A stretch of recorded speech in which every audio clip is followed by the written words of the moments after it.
Looking at best available streaming options for week 9, let's start at the quarterback position. My number one quarterback streaming option is Derek Carr. Obviously, Derek Carr, not the sexiest option, but he had a great week this past week. Darren Waller, one of the best tight ends in football, has been so consistent. Derek Carr's been the guy who's slinging the rock to him. Tyrell Williams is back. He had a big second half yesterday. And then the Lions recently have been quite terrible against quarterbacks, to be frank. They, think about this past week to the Giants. They gave up 4 touchdowns, I believe, to Daniel Jones. They gave up a huge week to Kirk Cousins, who obviously has been up and down in terms of his aptitude at the quarterback position. Big game to Aaron Rodgers. The point is, this Lions D has been giving up a lot of points, really hemorrhaging points to the quarterback position recently. The Raiders have a home game. Derek Carr's looked a bit better recently. He's not owned hardly at all. So if you need a quarterback streaming option for this week, if you're a Mahomes owner and Mahomes still isn't back, you need an option this week. I think Derek Carr is a pretty decent option. Now, if you didn't like my option 1 of Derek Carr as your streaming quarterback for week 9, you are really not going to like option 2, and that's Mitchell Trubisky.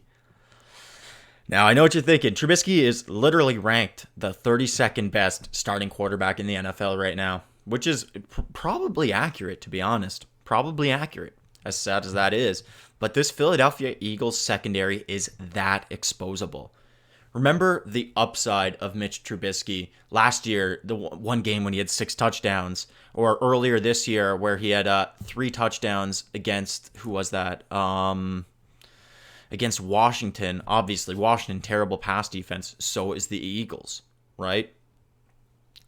That 3 touchdown upside is absolutely there when you take on the Eagles. Allen Robinson, top 10 wide receiver in the NFL. He's still getting targets.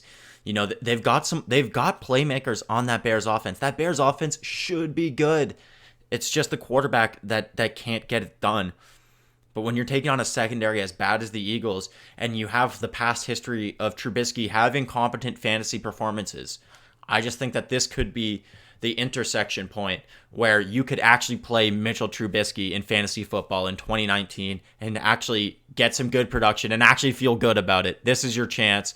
So if you're looking for the chance to play Mitch, if you need a guy, he's going to be available because everybody is sick and tired of the Bears, period. So he's going to be available.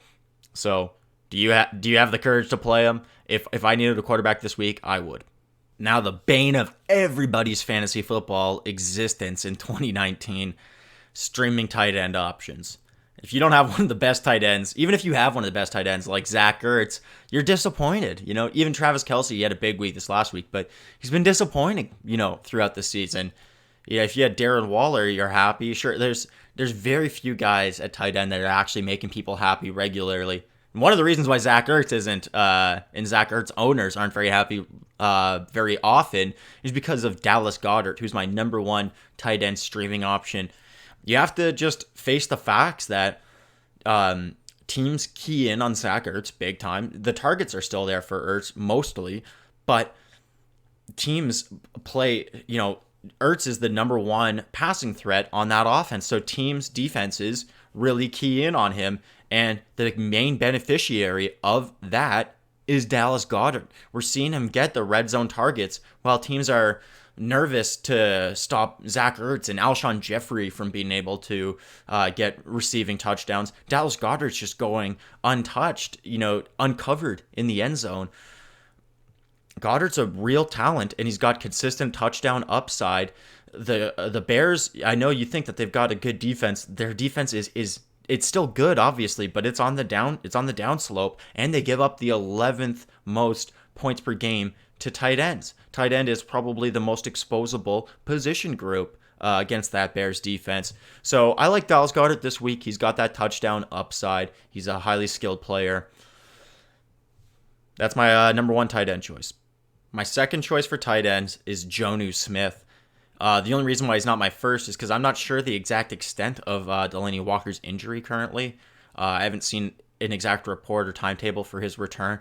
If Walker's out, Jonnu Smith is basically like a must start at tight end. He's going to be a top 12 guy in rankings very consistently as long as Delanie Walker's out.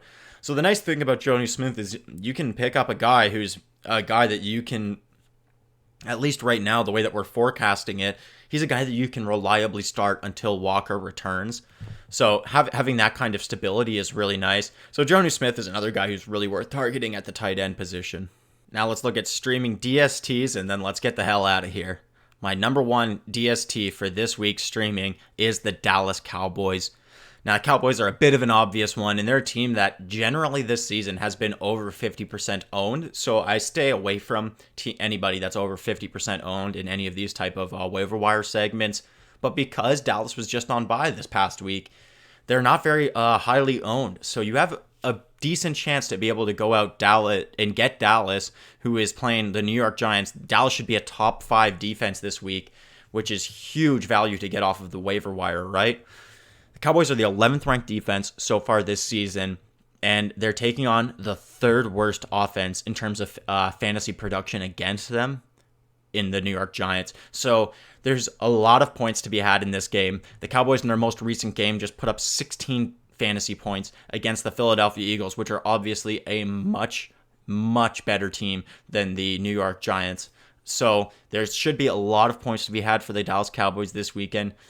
They should be available because they were on bye last week, so most people probably dropped them. So go check your waiver wire. They should be your number one defensive ad if available. My number 2 DST streamer for the week is the Denver Broncos. They're taking on the Cleveland Browns, who don't have an offensive line. The Broncos are very good at rushing the passer, obviously, with Von Miller and the Vic Fangio defense. They give up, obviously, very few passing touchdowns. They've only given up 6 passing touchdowns in 8 games so far this season. The turnovers are going to be there against Baker Mayfield, who likes to turn the ball over. The sacks are going to be there with the Browns O-line that can't protect Baker for his life. So multiple sacks, multiple turnovers in this game for the Broncos, in my estimation. That makes them an extremely startable option in Week 9.